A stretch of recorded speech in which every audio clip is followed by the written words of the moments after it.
Hello, dear friends. This is Moment of Harmony, an opportunity with Professor Euripides Barsanulfo to harmonize ourselves, to calibrate ourselves in our daily challenges.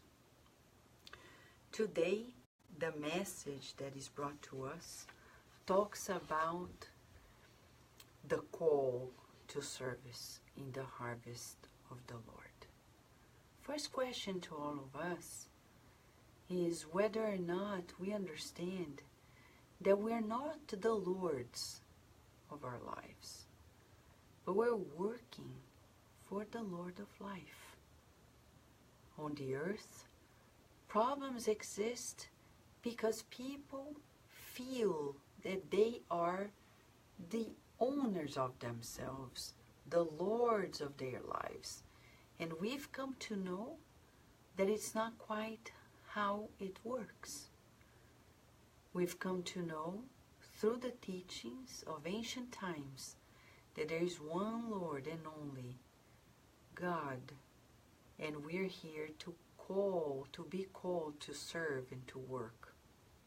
How does it work? It works in such a way that when I wake up, I know I'm not gonna do what I like, but what I'm going to align my willingness to the will of God. That's why we're here exercising this moment of harmony. Because God is harmony. God is love.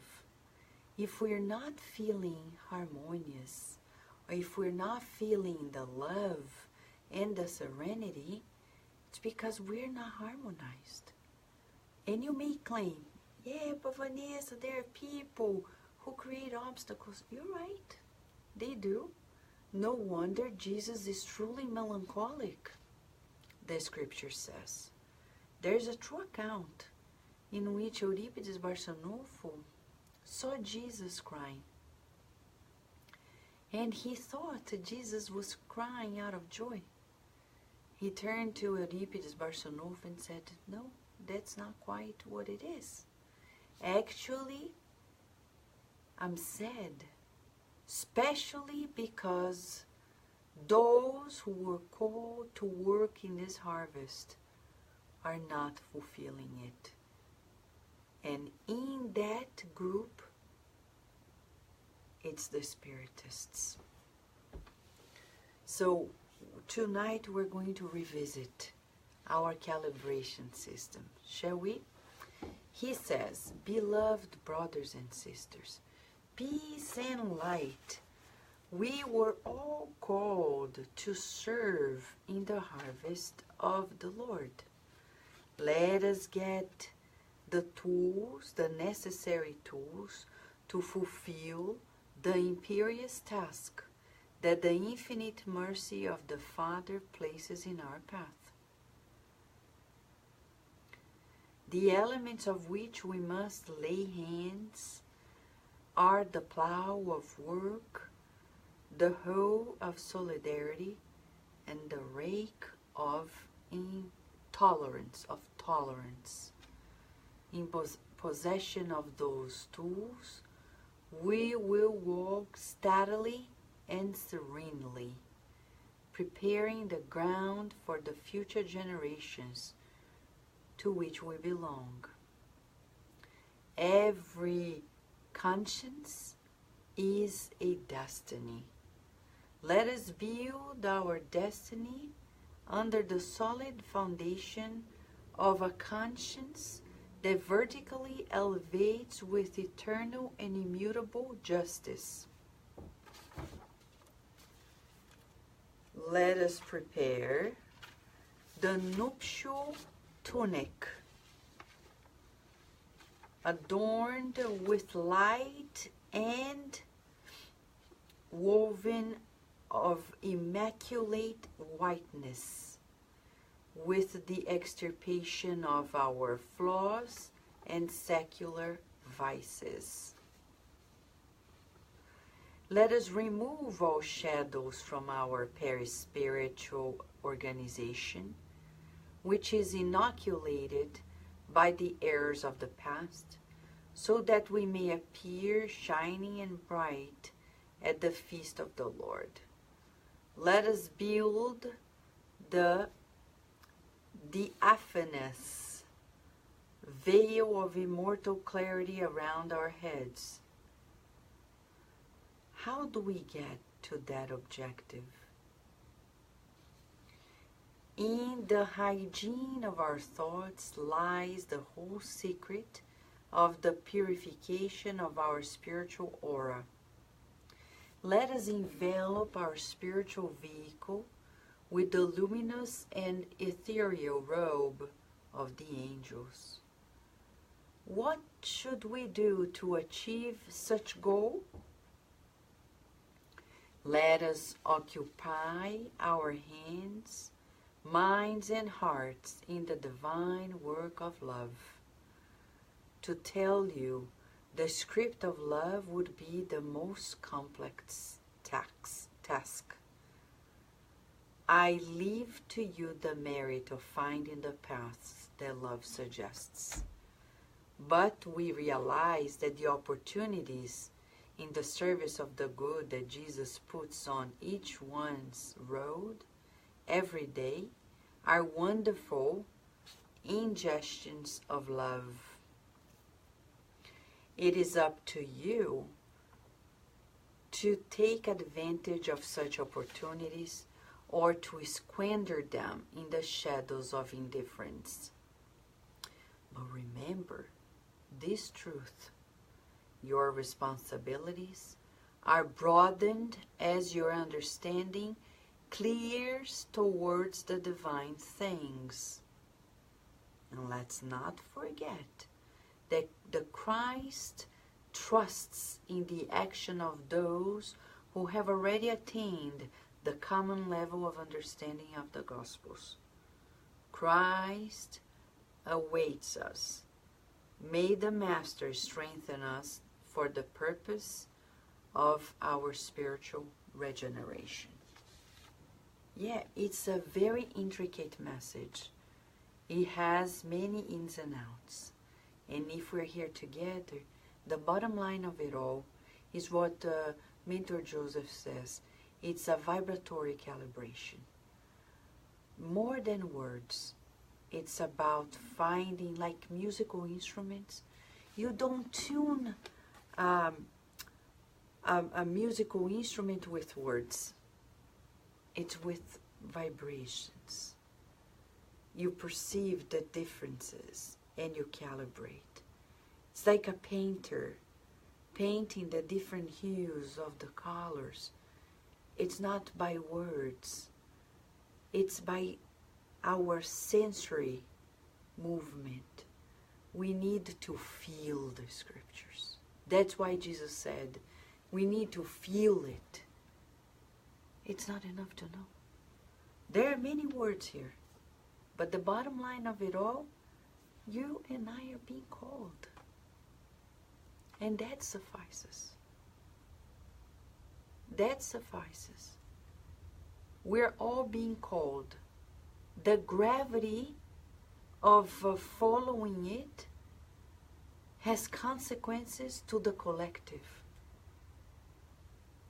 Each one of us, if we decide to do the good, we will be co-participants, partake in the success and the victory of the collective. If we decide individually to not take part in the collective evolution by taking the opposite route, Earth is progressing, is becoming anew. The good shall reign on the earth if inside of us evil is still taking big part of it. We will be co-participants, will be partaking in the force that is delaying the progress on the earth, that is deterring the collective will towards the good. Let us assess ourselves. We need to know where we are. The spirits told Kardec that self-knowledge is essential. Where are we? So let us assess inside of us. The world of regeneration begins inside of me, inside of you. Then summing up will be as a planet in that route. But there are many people who are already attuning with the mindset inside of them, mind and bodies. They are already aligned with the proposal of the world of regeneration. What about us? Because if in my daily life I still am awake physically, but dormant to compassion, dormant to kindness, dormant to fraternity, solidarity, and tolerance, then we are still in the worlds of trials and expiations inside of us. We're awaiting pain to wake us up. But why? Professor Euripides Barsanulfo is reminding us, you and I and all of us are called to serve in this harvest, which is of the good. So he says, come on, get the tools to work. And he says this with kindness. He says, get your hands in the plow of work, the hoe of solidarity, and the rake of tolerance. Work, solidarity, and tolerance. Who said that before? Kardec. Work, solidarity, and tolerance. He's talking to spiritists because we're hopefully awake, but not quite.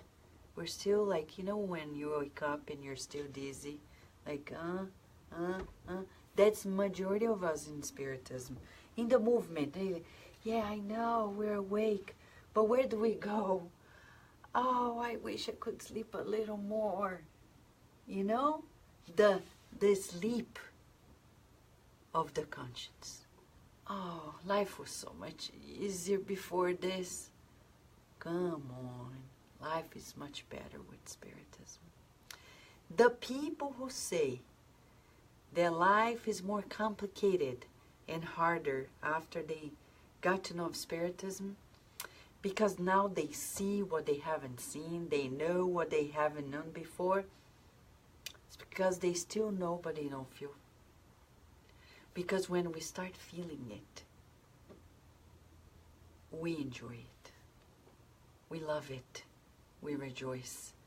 We say, oh Lord of life, what a gift. As Chico Xavier used to say, it's a treasure. Spiritists have a treasure at hands. You are a millionaire and you don't know. So we need to really fully awake. And that's what he's saying. Work. Inevitably you're going to wake. Feel the pain of others. Think of those, but don't judge, please. People are suffering. Okay, how can I help you? Solidarity and tolerance. Of course we're different. Of course we have different strategies in our daily lives and in the Spiritist centers and anywhere. Big deal. That doesn't mean we're not going to be friends. It doesn't matter the skin color we have. It doesn't matter where we were born. It doesn't matter which language we speak. It doesn't matter if we read the gospel or the Spirit's book first or the medium's book first or anything else. What matters is that we are children of God all the same. We are the children of God. We are the children of God.